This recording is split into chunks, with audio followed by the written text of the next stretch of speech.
오늘 주신 말씀 가지고 내 영혼아 어찌하여 낙심하는가 라는 제목으로 우리 함께 말씀을 나누고자 합니다. 제가 청소년부를 담당하면서 그 아이들과 함께 있을 때에 가장 조심하는 것 중에 하나는 아이들의 마음을 다루는 일인 것 같습니다. 이 청소년기의 아이들은 정말 그 마음을 종잡을 수 없는 것 같습니다. 어떤 날은 주일 예배에 들어올 때 입구에서 아주 울상인 표정으로 막 진짜 세상이 다 무너지는 것처럼 막 들어옵니다. 그런데 자리에 앉자마자 갑자기 약간 나사 하나 빠진 것처럼 막 웃고 있는 그런 모습이 있기도 하고요. 막 웃으면서 들어왔다가 자리에 앉자마자 갑자기 또 뭔가 이렇게 청소년부실이 마치 감옥이 된 것처럼 이렇게 막 앉아있는 아이들도 있고, 그 마음을 어떻게 하면 참 잘 이렇게 만져줄 수 있을지가 항상 제 안의 고민이고 숙제인 것 같습니다. 이 마음이 요동치는 청소년의 시기를 우리는 사춘기라고 표현합니다. 봄춘자를 표현해서 마음이 봄바람 같다, 봄처럼 마음이 일렁인다, 뭐 이런 표현인데요. 사춘기 말고 사축이라는 말을 아시나요, 여러분? 봄춘자가 아니라 가을 추자를 사용한 단어입니다. 사축이라고 해서 사전에 정의된 용어는 아닌데요. 작년의 때에 찾아오는 마음의 격동, 그 시기를 지칭하는 용어라고 합니다.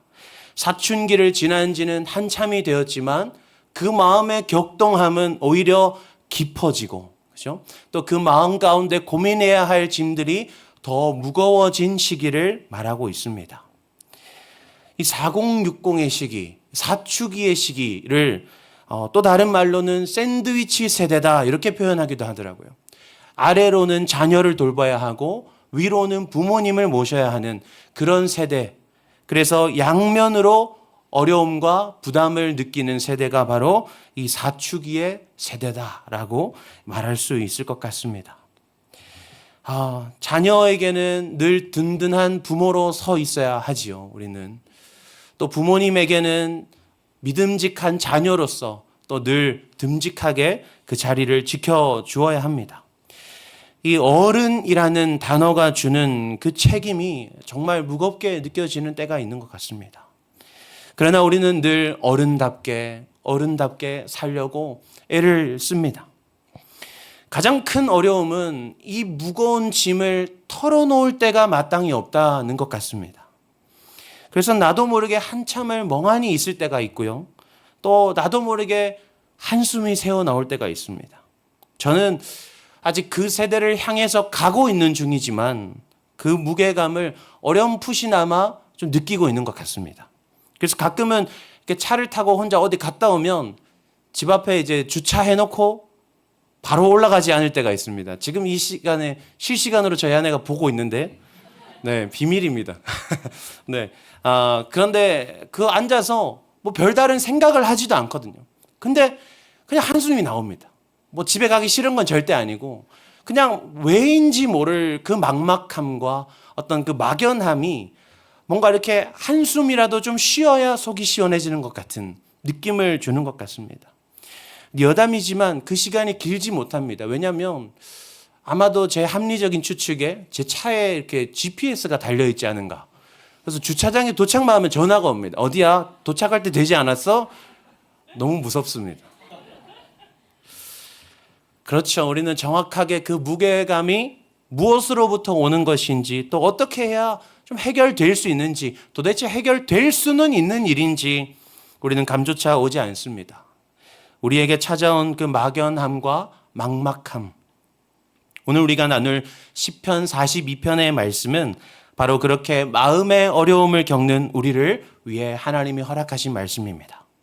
시편에는 각 시마다 표제가 붙어 있는데요. 오늘 시편 42편의 표제는 고라 자손의 마스길이라고 표현되어 있습니다. 마스길이라는 단어는요, 교훈하다, 깨닫게 하다라는 뜻입니다. 단순히 마음이 무너진 한 사람이 하나님 앞에 탄식하는 내용이 아니라 하나님께서 한 사람의 탄식을 사용하셔서 우리로 하여금 마음을 다스리는 방법을 깨닫게 하시는 말씀인 것입니다. 그래서 시편 42편의 말씀은요, 하나님이 우리에게 주신 마음 사용 설명서다 이렇게도 표현할 수 있습니다. 오늘 우리는 42편의 말씀을 가지고 세 단계로 정리하여서 마음을 다루는 방법을 살펴보고자 합니다. 우리가 마음을 다루기 위해서 기억해야 할 사실 첫 번째입니다.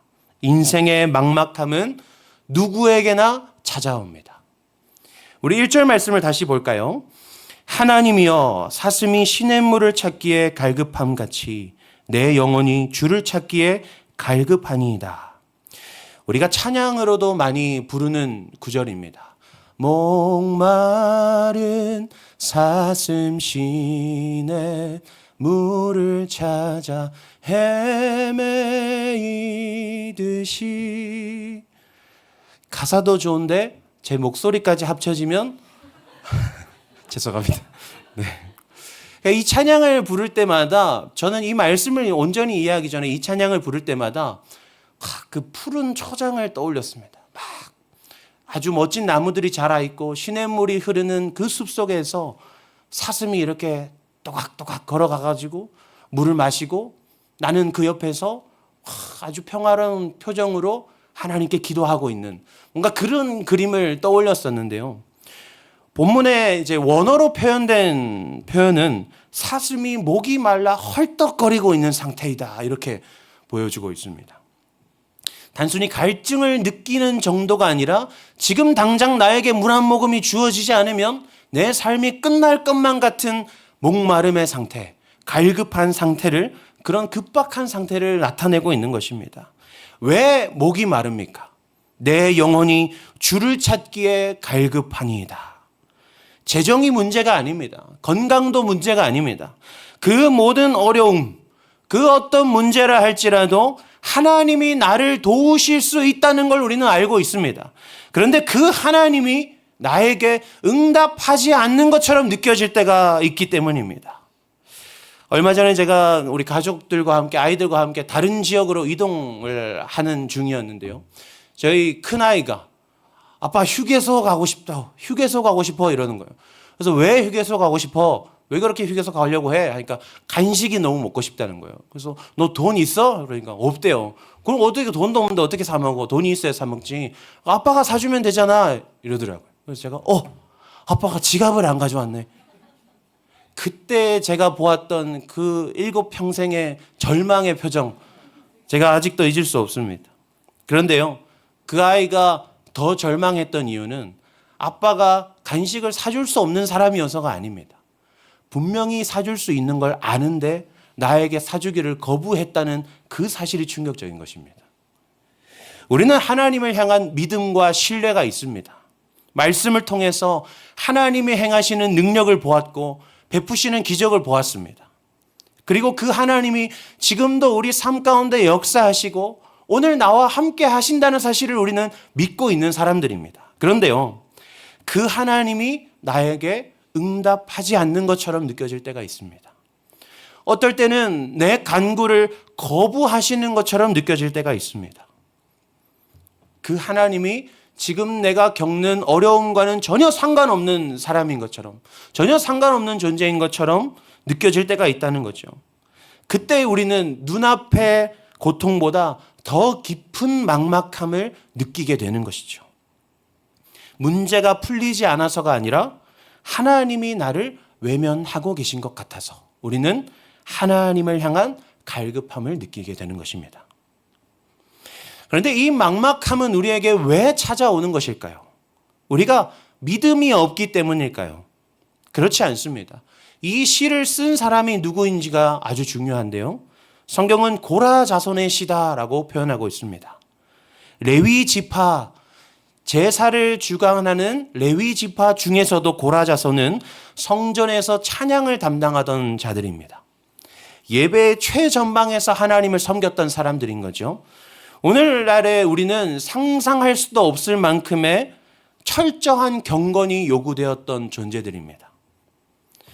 근데 오늘 내가 목말라 죽겠습니다 라고 고백하는 이 사람은 바로 하나님과 가장 가까이에 있었던 사람이다라는 것이죠. 여기서 우리는 아주 중요한 사실을 깨달을 수 있습니다. 마음의 격동과 침체, 그 막막함은 신앙이 깊지 않아서 오는 것이 아니라는 것입니다. 믿음이 깊은 사람에게도 평생을 하나님 가장 가까이에서 섬겨왔던 사람이라 할지라도 예외 없이 그 막막함은 찾아올 수 있다라는 것입니다. 그러니 사랑하는 여러분, 오늘 혹시 예배 가운데 막막함 속에 처해 계신 분이 있다면 이 사실을 기억하십시오. 내가 믿음이 없어서 불안한 것이 아닙니다. 내가 단지 연약한 인간이기 때문에 우리는 지금 그러한 막막함 속에 처해 있는 것입니다. 때문에 우리는 더 이상 자책할 필요가 없습니다. 그 목마름은 신앙의 부족함을 나타내는 것이 아니라 내가 어려움 가운데서도 여전히 하나님을 찾고 있다는 믿음의 증거이기 때문입니다. 이제 우리는 우리의 찾아오는 목마름, 우리 인생의 막막함이 왜 닥쳐오는지를 깨달았습니다. 그 정체를 파악한 것이죠. 그리고 이제는 해결할 단계입니다. 마음을 다루기 위해서 기억해야 할 사실 두 번째는요, 마음에 말을 걸어야 합니다. 시인이 목마름을 해결한 방법이 5절에서 나옵니다. 내 영혼아, 내가 어찌하여 낙심하며 어찌하여 내 속에서 불안해하는가. 시인은 자기 마음을 무시하거나 억누르지 않았습니다. 낙심, 불안, 이러한 부정적인 단어들을 감추지 않고 표현합니다. 성경은 우리에게 두려워하지 말아라, 불안해하지 말아라, 낙심하지 말아라, 그렇게 무조건 강요하지 않습니다. 시편은요, 전체 3분의 1에 해당하는 분량이 탄식시로 구성되어 있습니다. 무슨 의미입니까? 하나님 앞에서는 얼마든지 탄식해도 된다는 말입니다. 하나님 앞에서는 얼마든지 부정적이어도 괜찮고 하나님 앞에서는 얼마든지 무너진 모습을 내보여도 괜찮다는 말입니다. 그런데 마음을 있는 그대로 인정하는 것은 우리에게 익숙하지 않은 것 같아요. 저도 누군가가 저에게 물어보면 다 괜찮다고 대답하거든요. 수련회 끝나면은 막 한 100명 정도 저한테 물어봅니다. 피곤하시죠? 그럼 저는 100번 괜찮습니다, 이렇게 이야기하거든요. 그래 왔던 것 같아요. 힘들 때는 견디는 것이 우리가 해왔던 일입니다. 어려운 문제는 이겨나가는 것이 우리가 살아왔던 방식입니다. 덮어버린다고 없어지는 것도 아닌데 우리는 계속 괜찮은 척 그렇게 지나왔습니다. 그런데 때때로는 그 덮어놓았던 마음이 오히려 속에서 골마버려가지고 나중에 더 이상 내가 이 마음을 감당하기 어려울 만큼 힘들어질 때도 있습니다. 그래서 시인은 자기 마음을 있는 그대로 받아들이고 있습니다. 그런데 거기서 멈추지 않습니다. 이 마음을 인정하는 것과 마음에 지배당하는 것은 전혀 다른 문제인데요. 불안이 엄습하면, 막막함이 나를 가로막으면 그 불안이 내 인생의 운전대를 잡는 경험을 우리는 하게 됩니다. 그리고 그 불안한 마음이 나를 계속 어디론가 끌고 가죠. 그리고 도착한 그곳에서는 아무 일도 일어나지 않았는데 나는 모든 것이 무너진 장면을 보게 됩니다. 그래서 시인은 자기 마음에 브레이크를 걸어버립니다. 내 영혼아, 내 마음이 나를 마음대로 이끌어가지 못하도록 제동을 걸어버립니다. 마틴 로이드 존스 목사님이 자신의 저서 영적 침체에서 이렇게 말했습니다. 당신의 영적 침체의 가장 큰 원인은 당신이 자신에게 말하기를 멈추고 듣고 있기 때문이다. 그리고 이제 우리는 듣는 것을 멈추고 말하기를 시작하자, 이렇게 말합니다. 우리가 하루를 살아내면서 얼마나 많은 소리를 들으며 살아갑니까? 비교하는 말들이 있고요, 평가하는 말들이 있습니다. 그런데 사실 따져보면 그 소리의 출처는 내 안에서 시작되는 것 같습니다. 세상은 그냥 세상의 이야기들을 하면서 지나가는데 그 들려오는 세상의 이야기를 끄집어 와서 내 안에서 나에게 말합니다. 예를 들어서 누구 집 요즘에는 아이들이 어떤 대학교에 가는 게 추세더라, 그런 과에 진학하는 게 잘 되는 길이라더라 라는 이야기를 들으면 그렇구나로 흘려보내지 않고 가져와서 근데 우리 아이는 왜 그런 길로 가지 않았지? 내가 아이를 잘못 키운 건가? 내 안에서 내 아이에게 자꾸 말을 겁니다. 그런데 그 들려오는 이야기들에 우리는 듣고만 있죠. 그 마음을 거부하지도 않고 그 마음에 반박하지도 않습니다. 그러다 보면 그것이 곧 나의 인생이 되어버리죠. 나는 자녀 교육에 실패한 사람이야. 오늘 본문을 통해서 하나님이 우리에게 말씀하십니다. 이제 듣기를 멈추고 말하기를 시작하라. 무슨 말을 해야 할까요? 5절 하반절의 말씀입니다. 너는 하나님께 소망을 두라. 그가 나타나 도우심으로 말미암아 내가 여전히 찬송하리로다. 아멘. 없는 말을 지어내어서 자기를 달래고 있는 것이 아닙니다. 어떤 좋은 말로 자기를 위로하고 있는 것이 아닙니다. 이 선포에는요, 이스라엘 백성들이 홍해를 건넜을 때 하나님을 찬송했던 그 고백이 담겨 있습니다. 하나님께서 신명기에서 아론을 통해서 이스라엘 백성을 축복하실 때 사용했던 표현들이 함께 응축되어 있는 고백입니다. 그러니까 지금 이 시인은요, 내가 생각해서 좋은 말로 나를 달래고 있는 것이 아니라 하나님이 하신 말씀, 하나님이 우리의 역사 가운데 이루어내신 일들을 자기 영혼에 되돌려 놓고 있는 것입니다. 여러분도 오늘 밤 내 영혼에 말을 걸 때에 내 기분을 근거로 말하지 마십시오. 하나님이 하신 말씀을 가지고 내 마음에 말을 걸어보시기를 바랍니다. 시인에게는 홍해의 기억과 아론의 축복이 있었지만 우리에게는 완성된 하나님의 말씀이 있습니다. 그래서 우리가 우리의 영혼에, 우리의 마음에 말을 걸 수 있는 가장 최고의 방법이 무엇인지 아십니까? 소리내어 성경 읽기입니다. 그래서 그 소리내어 성경 읽기가 우리를 살게 하는 것입니다. 우리의 마음에 말을 거는 것이죠. 마지막으로 마음을 다루기 위해 기억해야 할 세 번째는요, 실패를 두려워하지 마십시오.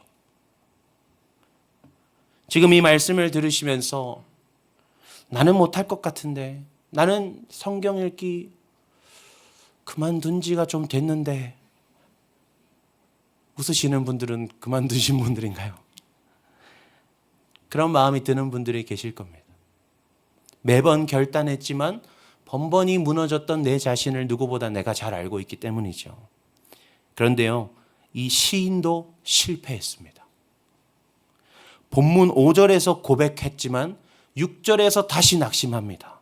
그래서 11절에서 다시 내 영혼아 말을 겁니다. 근데 43편으로 넘어가면요, 또 낙심합니다. 그래서 43편 5절에서 또 내 영혼아 네가 어찌하여 낙심하느냐 말합니다. 이것이 우리에게 얼마나 큰 위로가 되는지 모릅니다. 우리도 그렇기 때문이죠. 오늘 예배를 마치며 우리는 이렇게 결단할 겁니다. 이제 염려하지 말자. 막막함이 밀려올 때에 내 영혼에 말을 걸자. 하나님의 말씀으로 내 마음에 선포하자. 그런데요, 집에 가기 위해서 차에 딱 앉는 순간, 지금 19일이거든요.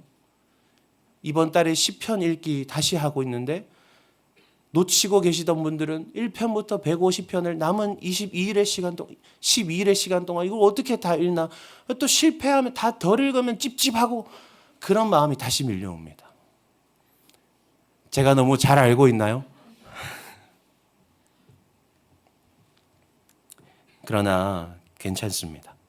지금 10편을 기록한 고라 자손조차도 몇 번이나 실패를 반복하고 있음을 우리에게 보여주고 있습니다.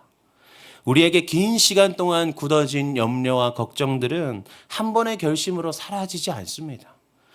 그렇기 때문에 우리는 실패할 때마다 선포해야 하는 것입니다.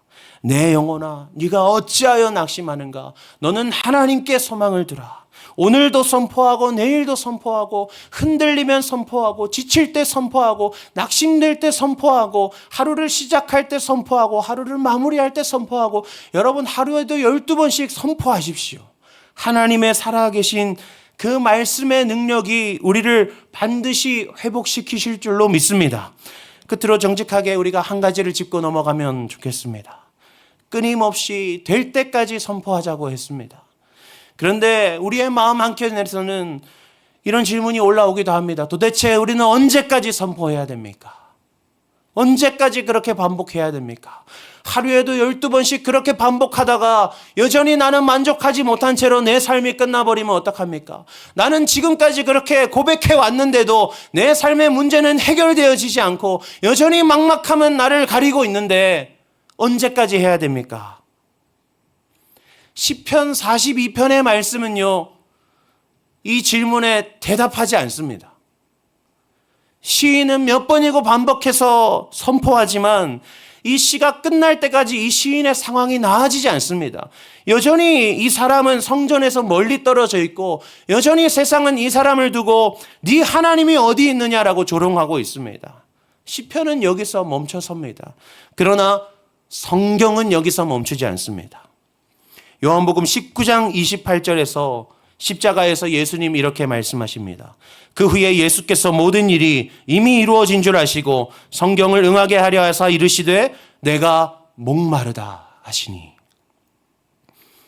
여러분 오늘 본문 1절을 기억하십니까? 목이 말라 헐떡거리는 사슴. 내 영혼이 주를 찾기에 갈급하니이다. 그런데 십자가 위에서 예수님께서 똑같이 말씀하십니다. 내가 목마르다. 단지 육신의 갈증이 아닙니다. 조금 앞에서 예수님은 이렇게 외치셨습니다. 나의 하나님, 어찌하여 나를 버리셨나이까? 하나님과의 단절에서 비롯된 목마름인 것이죠. 오늘 본문의 시인이 견뎌야 했던 그 목마름, 오늘 우리가 느끼며 살아가는 그 목마름을 예수님께서는 십자가에서 가장 극심한 형태로 겪으셨던 것입니다. 그래서 히브리서 4장 15절 말씀은 이렇게 말합니다. 그 우리에게 있는 대제사장은 우리의 연약함을 동정하지 못하실 리가 아니시다. 이 동정은요, 위에서 내려다보면서 불쌍히 여기는 마음이 아닙니다. 쉼파데오, 함께 느낀다라는 말입니다. 위에서 내려다보는 것이 아니라 같은 자리에서 같은 아픔을 함께 느낀다라는 말씀입니다. 예수님은요, 우리보다 먼저 그 목마름을 통과하신 분이십니다. 그런데 우리와 다른 것이 있죠.